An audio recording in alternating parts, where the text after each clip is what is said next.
15 ऑगस्ट भारतभर 15 ऑगस्ट हो दीस स्वतंत्राये दीस म्हूण मनयतात.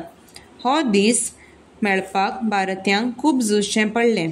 भारताचेर 150 वर्सां अंग्रेजांनी आपली हुकूमत चलयली आनी आखरेक मुक्तायेचो उजवाड ह्या दिसाक भारताचेर फांकलो.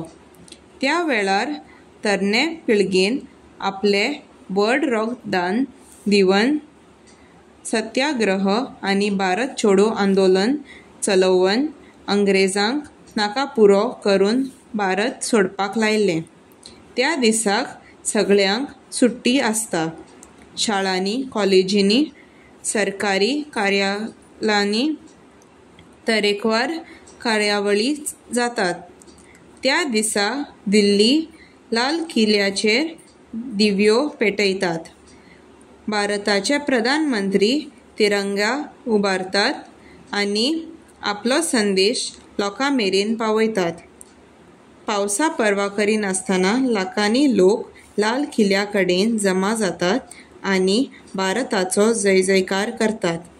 जय हिंद, जय हिंद, जय हिंद.